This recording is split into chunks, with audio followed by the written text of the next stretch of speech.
كنا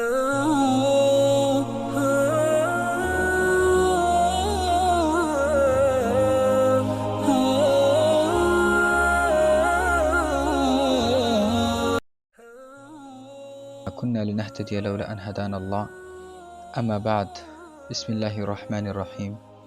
آج ہم انشاءاللہ 19واں پارہ پڑھیں گے اور اس کا مختصر خلاصہ آپ لوگوں کے سامنے بیان کریں گے۔ تو اس پارے میں 3 حصے ہیں۔ پہلا حصہ وہ ہے جو سورہ فرقان کی باقی آیتوں پر مشتمل ہے۔ دوسرا حصہ وہ ہے جس میں مکمل سورہ شعراء ذکر کی گئی ہے، اور تیسرا حصہ وہ ہے جس میں سورہ نمل کی ابتدائی آیتیں ذکر ہیں۔ اب آتی ہے پہلے حصے کو تھوڑا ایکسپلور کرتے ہیں۔ تو سورہ فرقان کی حصہ جس میں اللہ رب العزت نے سورہ فرقان کی باقی آیتوں کا ذکر کی ہے، اس میں 4 اہم باتیں ہیں۔ پہلا مضمون قیامت کا ہے، دوسرا مضمون توحید کا ہے۔ توحید کے ضمن میں اللہ رب العزت نے یہ کہا کہ آسمان، زمین، دن اور رات کا خالق اللہ ہی ہے۔ اور تیسرا مضمون رسالت کا ہے۔ رسالت کے بارے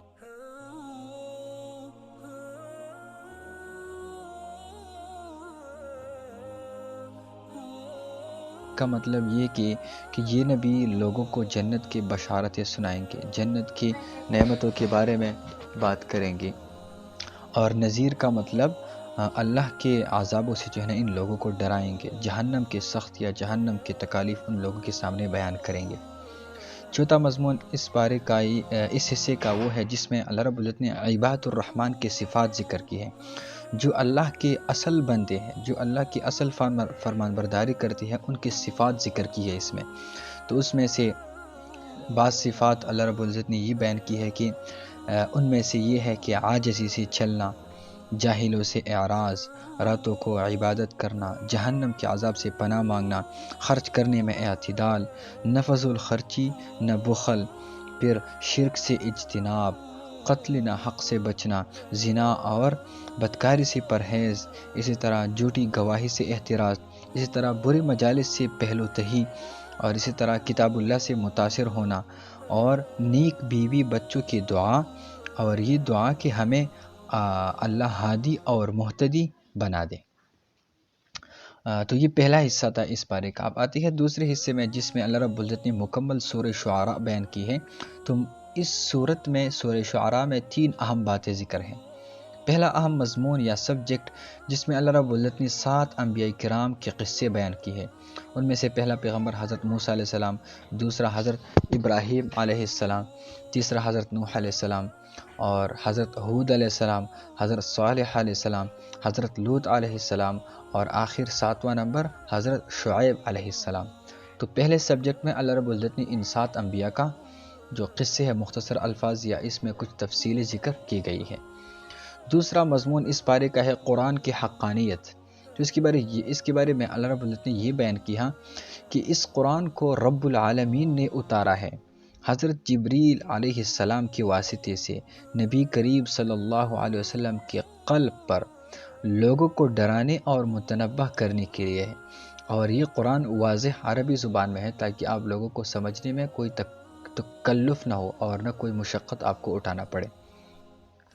اور تیسرا اہم مضمون جس میں اللہ رب العزت نے شعراء، جو شاعر لوگ ہوتی ہیں، جو ایسے شعر بناتی ہے اور مطلب بولتی ہے جو جس میں مطلب دنیائی فائدہ بھی نہیں ہوتا، اخروی فائدہ بھی نہیں ہوتا، یا دنیائی فائدہ ہوتا ہے لیکن نفس کے اتباع کے غلام ہوتی ہے، اور نفس کی غلامی کے تحت جو ہے نا وہ لوگ شعر پڑھتی ہیں۔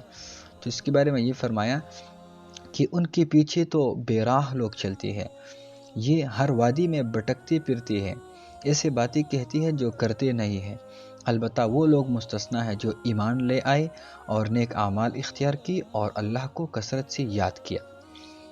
تو یہ اس پارے کا دوسرا حصہ تھا جس میں اللہ رب العزت نے مکمل سورہ شعراء ذکر کی ہے۔ اب آتی ہے اس پارے کا تیسرا حصہ جس میں اللہ رب العزت نے سورہ نمل کی ابتدائی حصہ بیان کیا ہے۔ تو اس حصے میں 2 اہم سبجیکٹ ہیں۔ پہلا سبجیکٹ قرآن کی عظمت پہلے سبجیکٹ میں اللہ رب العزت نے جو ہے نا اس میں قرآن کی عظمت کو بیان کیا ہے ایک عجیب انداز سے، اور دوسرا سبجیکٹ میں اللہ رب العزت نے 5 انبیاء کرام علیہم السلام کا تذکرہ کیا ہے۔ ان میں سے پہلا پیغمبر حضرت موسیٰ علیہ السلام ہے، دوسرا حضرت داؤد علیہ السلام، تیسرا حضرت سلیمان علیہ السلام، چوتھا حضرت صالح علیہ السلام، اور پانچواں حضرت لوط علیہ السلام۔ اور بالخصوص اس سبجیکٹ میں اللہ رب العزت نے واقعہ نمل اور واقعہ ہدہد اور واقعہ ملکہ سبا، جس کو ہم بلقیس کے نام سے جو ہے نا جانتی ہے، ان تینوں کے قصے بھی اسی سبجیکٹ میں اللہ رب العزت نے اس بارے کو اختتام پذیر کیا ہے۔